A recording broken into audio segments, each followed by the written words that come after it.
କୁମାରଙ୍କ ବାପା ମା ଅନ୍ଧ ଅନ୍ଧୁଣୀ ଥିଲେ। ନିଜ କଥାକୁ ପଛରେ ପକାଇ ସେ ନିଜ ବାପା ମାଙ୍କର ବହୁତ ସେବା କରୁଥିଲେ।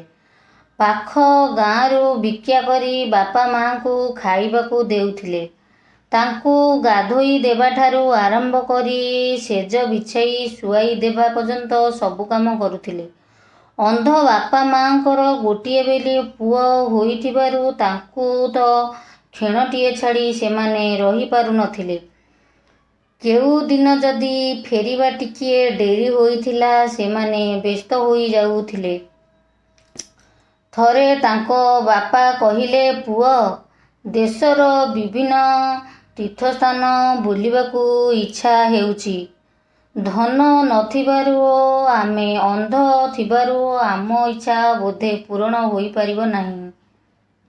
ଏକଥା ଶୁଣି ଶ୍ରବଣ କୁମାର କହିଲେ, ବାପା, ଚିନ୍ତା କରନ୍ତୁ ନାହିଁ, ମୁଁ ଆପଣଙ୍କର ଇଚ୍ଛାକୁ ପୂରଣ କରିବି।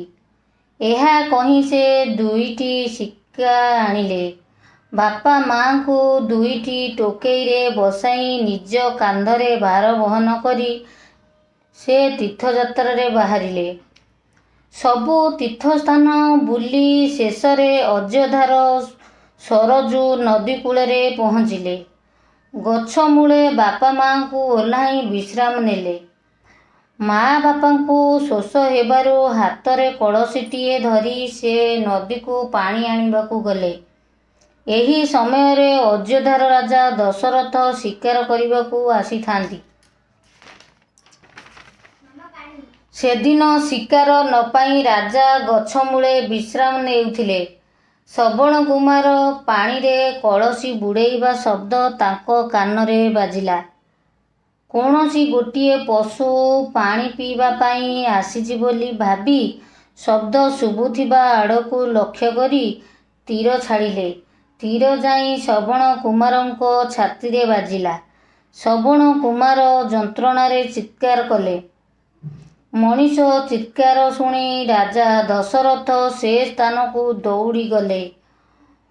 ମୃତ୍ୟୁ ଯନ୍ତ୍ରଣାରେ ଛଟପଟ ହେଉଥିବା ଶ୍ରବଣ କୁମାରକୁ ଅତି କଷ୍ଟରେ ନିଜ ଅନ୍ଧ ବାପା ମା ଆମକୁ ପାଣି ଦେଇ ଦେବାକୁ ଦଶରଥଙ୍କୁ ଥକି ପ୍ରାଣ ଛାଡ଼ିଦେଲେ। ରାଜା ପାଣି ମାଠିଆ ଧରି ଅନ୍ଧ ପିତାମାତାଙ୍କ ପାଖରେ ପହଞ୍ଚି କାନ୍ଦି କାନ୍ଦି ସବୁ କଥା କହିଲେ ଓ ତାଙ୍କ ପାଖରେ କ୍ଷମା ପ୍ରାର୍ଥନା କଲେ।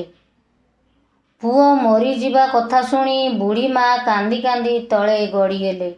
ରାଜାଙ୍କୁ ଅଭିଶାପ ଦେଲେ, କହିଲେ, ହେ ରାଜା, ଆମକୁ ତୁମେ ଯେପରି ପୁତ୍ର ଶୋକରେ କାତର କଲ, ତୁମେ ସେପରି ପୁତ୍ର ଶୋକରେ କାତର ହୋଇ ମରିବ।